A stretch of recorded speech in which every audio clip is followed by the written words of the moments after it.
नमस्कार. आपल्या 95 झाल्या होत्या. 94-95 ओवीमध्ये समत्वाचा संदेश दिला आहे. त्याला शत्रू आणि मित्र, उदास आणि सहचर, हा भावभेद, हा भेदभाव त्याला विचित्र वाटतो. कल्पू कैचा, तो म्हणतो याचा विचार मी कसा काय करू, सगळंच सारखं आहे. खाली म्हटलं आहे त्याला भाऊ कोण त्याचा आणि द्वेष करायला योग्य शत्रू कोणता याचा, कारण मी म्हणजेच विश्व आहे असं त्याला बोध झालेला आहे, जागृती झालेली आहे. त्याला कोणीच मित्र शत्रू दिसत नाही. समत्वयोग ओवी क्रमांक 96. मग तयाचिये दृष्टी अधमोत्तम असे किरीटी, काय परिसाचिये कसवटी वानिया कीजे. काय म्हटलंय? मग तयाचिये दृष्टी, त्याच्या दृष्टीने अधम, मध्यम आणि उत्तम सारखेच असतात. अधम म्हणजे नीच, मध्यम म्हणजे नीचही नाही आणि उत्तमही नाही, आणि उत्तम म्हणजे फक्त उत्तम. ह्या परब्रह्मज्ञानाच्या दृष्टीने अधमोत्तम किरीटी अर्जुनाला संबोधन आहे. किरीट घातलेल्या, मुकुट घातलेल्या हे अर्जुना, त्याच्या दृष्टीने अधमोत्तम समान असतात. काय परिसाची कसवटी वानिया की जे, त्याला तर परिसाचा दृष्टांत दिला आहे की ज्याप्रमाणे परिस हा लोखंडाचं पूर्ण सोनंच करतो. परिसाची कसोटी घ्यावी लागते का, की आधी हा परिस तपासून पहा शुद्ध आहे का अशुद्ध आहे, नाही ना. त्याला म्हटलं आहे त्यांनी परिसाची कसवटी वानिया कीजे. वानिया कीजे म्हणजे पाहावी लागते का, वानिया म्हणजे निरीक्षण करावं लागतं का, परीक्षण करावं लागतं का परिसाचं. तो परिस जसा त्या लोखंडाचं 100% सोनंच करतो, तसा हा मनुष्य जो आहे, ह्या परब्रह्मज्ञानी योगी मनुष्याचं त्यांनी सांगितलं आहे, त्याच्या दृष्टीने अधम असो, मध्यम असो, उत्तम असो, त्याचं तो सोनंच करून टाकतो. त्याला आपल्या सहवासामध्ये तो शुद्धच करून टाकतो. त्या योग्याला परिसाची उपमा दिलेली आहे. ओवी क्रमांक 98. ओवी क्रमांक 97. ते जैसी निर्वाण सुवर्णची करी, तैसी जयाची बुद्धी चराचरी, होय साम्याची उजरी निरंतर.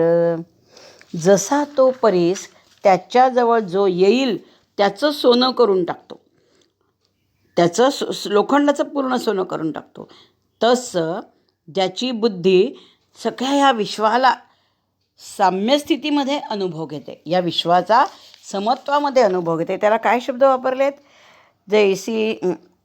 जैसी निर्वाण सुवर्णची करी. निर्वाण म्हणजे निश्चितपणे, जसा परीस निश्चितपणे सुवर्ण करतो लोखंडाचा किंवा कुठलाही धातूच, लोखंडाचंच करतो. तैसी जयाची बुद्धी, तशी त्या परिसासारखी याची बुद्धी काय आहे? चराचरी साम्याची उजरी निरंतर. उजरी म्हणजे पहाट. तो सगळ्या विश्वामध्ये समत्वाची पहाटच पाहत असतो. ज्याची बुद्धी, जशी परिसाची बुद्धी लोखंडाला सुवर्ण करण्याची निश्चित असते, तसा हा आपल्या ब्रह्मस्वरूप बुद्धीने चराचरामध्ये समत्वाची पहाट पाहत असतो. उजरी समत्वयोग. ओवी क्रमांक 98 पाहूया आपण. जे ते विश्वाळंकाराचे विसुरे, जरी आहाती आनाने आकारे, तरी घडले एकची भांगारे परब्रह्मे. जे ते विश्वाळंकाराचे विसुरे, किती वेगवेगळे शब्द आहेत पहा. म्हणजे विश्वरूपी अलंकाराचा तो विस्तार पाहतो. विश्व हे अलंकार आहे रूपक. विश्वरूपी अलंकाराचा विसुरे म्हणजे विस्तार तो पाहतो. जरी आहाती आनाने आकारे, जरी विश्वामध्ये वेगवेगळे आकार असले तरी, आहेत ना विश्वामध्ये, चराचरामध्ये, प्राणीमात्रांमध्ये, पशुपक्ष्यांमध्ये, मनुष्यांमध्ये वेगवेगळे आकार आहे, रंग आहे, रूप आहे, सगळे आहेत. मग ह्या विश्वामध्ये जरी वेगवेगळे आकार असले तरी त्या आकाराचा विस्तार तो पाहतो. तरी घडले एकची भांगारे परब्रह्म, तरीसुद्धा तो परब्रह्माने, परब्रह्मरूपी सोन्याचाच घडलेला आहे. भांगार म्हणजे सोनं. बघा, भंगार म्हणजे आपण काय म्हणतो, आणि 700 वर्षापूर्वी भला काना दिला की भांगार म्हणजे सोनं. म्हणजे तो एका परब्रह्मरूपी सोन्याचा घडलेला आहे, हे तो जाणत असतो. विश्वाकडे तो एक विविध आकार असले, विश्वामध्ये विविध विस्तार असले, विविध रंगरूप असले, तरी तो त्या विश्वाकडे अलंकाराचा विस्तार म्हणून पाहतो, की परब्रह्मरूपी एक अलंकार आहे आणि त्याचा हा विस्तार म्हणजे एक जग आहे. म्हणून तो स्वतः परब्रह्मरूपी सोन्याचाच घडलेला असतो. भांगार म्हणजे सोनं. अर्थ तुम्हाला कळला असेल की विश्वालंकाराचा विस्तार जो विविध रंगात ढंगात झालेला आहे तो पाहतो, पण स्वतःला तो सुवर्णरूपी परब्रह्मच समजत असतो. ओवी क्रमांक 99.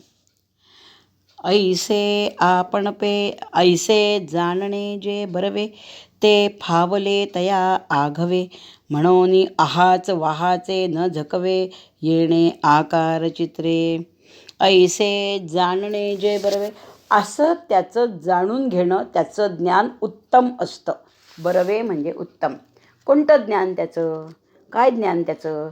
की हे सोनं आहे, हे डेकुळ आहे, फरकच नाही. हे सुख आहे, हे दुःख आहे, फरकच नाही. हा मित्र आहे, हा शत्रू आहे, फरकच नाही. हा बंधू आहे, हा शत्रू आहे, फरकच नाही आहे. आणि हा विश्वाचा विस्तार आहे, मग हा वेगवेगळा आहे असं नाही, हा परब्रह्मरूपच आहे. हे जे त्याचे सगळे विचार आहेत ते बरवे, ते त्याचं जाणणं अत्यंत उत्तम आहे. ते फावले तया अवघे, ते त्या ज्ञानीपुरुषाला प्राप्त झालं असतं. हे सगळं समत्वाचं ज्ञान त्या ज्ञानीपुरुषाला फावले म्हणजे प्राप्त झालं असतं. आघवे म्हणजे सगळे. म्हणून आहाच वाहाचे न झकवे, येणे आकार चित्रे. आहाच वाहाचे, खूप वेगळा शब्द, खूप वेगळा शब्द. आहाचे वाहाचे म्हणजे वरवर दिसणारं, पृष्ठस्तरावर दिसणारं, पृष्ठस्तरीय ज्ञान, सरफेस लेव्हल ज्ञान, वरवरचं ज्ञान. म्हणून आहाचे वाहाचे न झकवे, म्हणून अशा वरवरच्या पृष्ठस्तरीय ज्ञानाने तो न झकवे, तो फसत नाही. आकार चित्रे, म्हणून या पृथ्वीमध्ये जे वेगवेगळे आकार चराचरात दिसतात, छोटे छोटे कीटक असतील, जलचर असतील, कृमी असतील, आळ्या असतील, किडे असतील, पशुपक्षी असतील, प्राणी असतील, मनुष्य असतील, राक्षस असतील, पर्वत असतील, डोंगर असतील, करोडोच्या वर आकार विस्तार आहे या पृथ्वीमध्ये. ह्या पृष्ठस्तरीय आकारांना तो फसत नाही की अरे हे आकार आहे हे, आणि तो फसत नाही. त्याला माहिती आहे हे सगळं परब्रह्मच आहे बा. किती का विराट असे ना, त्याच्यामध्ये परब्रह्मतत्व आहे. छोटीशी आळी आहे, तिच्यामध्येही परब्रह्मतत्व आहे. म्हणजे विश्वाच्या विस्ताराने न झकवे, तो फसत नाही. आहाचे हे ज्ञान कसं आहे? विविध आकारांचं ज्ञान म्हणजे विश्व कसं आहे? आहाचे वाहाचे, हे असं पृष्ठस्तरीय ज्ञान आहे, निरर्थक ज्ञान आहे, किंवा ज्याला म्हणतात मिथ्या ज्ञान आहे, वरवरचं ज्ञान आहे. या वरवरच्या ज्ञानाला तो फसत नाही. सगळ्या विश्वात तो परब्रह्मच पाहत असतो. ओवी क्रमांक 100 आपण पाहू. घापे पटा माझी दृष्टी, दिसे तंतूची सैंग दृष्टी. परी तो एक वाचुनी गोष्टी दुजी नाही. घापे घटपटा माझी दृष्टी. पट म्हणजे वस्त्र. वस्त्राकडे घापे म्हणजे आपल्या सूक्ष्म नजरेने पाहिलं असता, खूप सूक्ष्म निरीक्षण केलं असता कपड्याचं. एखादा छोटासा रुमाल पण घ्या, त्या रुमालाकडे तुम्ही सूक्ष्म दृष्टी लावून जर पाहिलं तर दिसे तंतूंची सैंग दृष्टी. तिथे वेगवेगळे तंतू एकत्र आलेले दृष्टीला दिसतात. नीट पहा, ते भिंग घेऊन पहा वस्त्राकडे, रुमालाकडे एखाद्या, त्याच्यामध्ये वेगवेगळे तंतूंचं सैंग म्हणजे एकत्रीकरण आपल्याला दिसतं त्या रुमालामध्ये. परी तो एक वाचुनी गोष्टी दुजी नाही. पण त्या एका तंतू वाचून तिथे दुसरी गोष्टच नाही आहे असं आपल्याला लक्षात येतं. आहे एक रुमाल आहे, त्याच्यामध्ये उभे आडवे धागे आहेत. उभे आडवे धागे गुंफूनच वस्त्र होतं. आपल्याला माहिती आहे त्या मागावरती वस्त्र विणतात. त्यामुळे उभे आडवे धागे असतात. जर तारी हे वस्त्र माणसा तुझी या आयुष्याचे. उभे आडवे गुंफून धागे, ते धागे गुंफले जातात. मग जेव्हा आपण एखाद्या रुमालामध्ये असे उभे आडवे धागे पाहतो, मग आपण त्या आकाराला, त्या वेगवेगळ्या उभ्या आडव्या धाग्यांना भुलत नाही. आपण आपल्याला सूक्ष्मदृष्टीने रुमालाकडे पाहिलं की समजतं की अरे तंतू ही एकच गोष्ट आहे, याच्यामध्ये दुसरं काहीच नाही आहे. काही तंतू उभे आहे, काही आडवे आहे. जगाच्या पाठीवर सिनेमामध्ये ते माग दाखवलेत कसे वस्त्र विणत असतात. ते उभे आडवे गुंफुनी धागे असं ते काहीतरी आहे ओळ. आणि जर तारी हे वस्त्र माणसा तुझी या आयुष्याचे. जर तारी, जर तारी म्हणजे जरीचं नव्हे, जर आणि तर, जर आणि तर. आणि दुसरा अर्थ जर तारी, शब्द सुंदर आहेत ते, गदिमांचे शब्द आहेत. तर असे हे वस्त्राचे जे उभे आडवे धागे असतात, त्या धाग्यांच्या आकाराला हा योगी भुलत नाही. त्याला कळलेलं असतं की याच्यात तंतू ही एकच गोष्ट आहे, तंतू ही एकच गोष्ट आहे. तसं या विश्वामध्ये विविध आकार जरी असले वेगवेगळे, तरी त्या आकाराला तो भुलत नाही. त्याच्याने संभ्रमित होत नाही, त्याच्याने घाबरत नाही, त्याच्याने प्रभावित होत नाही. कारण त्याला माहिती आहे ह्या सगळ्यामध्ये परब्रह्म हे एकच आहे. 12 वर्षाच्या माऊलींची केवढी सूक्ष्मदृष्टी आहे सगळं निरीक्षण करण्याची. बघा तुम्ही 100व्या ओळीमध्ये वस्त्राचा दृष्टांत दिलेला आहे. जसा वस्त्रामध्ये तंतूंचे आकार वेगवेगळे असले तरी तंतू हा एकच त्या ठिकाणी असतो, तसं आकार वेगवेगळे विश्वात असले तरी त्यांच्यामध्ये परब्रह्म हे एकच तत्त्व असतं, असं हा जाणतो. सूक्ष्मदृष्टी पाहिजे. ही दृष्टी आपल्याला आली पाहिजे की मी म्हणजे हे विश्व आहे आणि विश्वातलं सगळं परब्रह्ममय आहे. कुठल्याही कोणाच्याही दर्शनाने, रूपाने, ऐकीव वार्तेने प्रभावित व्हायचं नसतं, संभ्रमित व्हायचं नसतं, घाबरून जायचं नसतं. हे सगळं परब्रह्ममय आहे. आपलं कर्म चांगलं ठेवायचं आणि आपला हेतू चांगला ठेवायचा की मग परमेश्वर आपल्या जवळ असतो.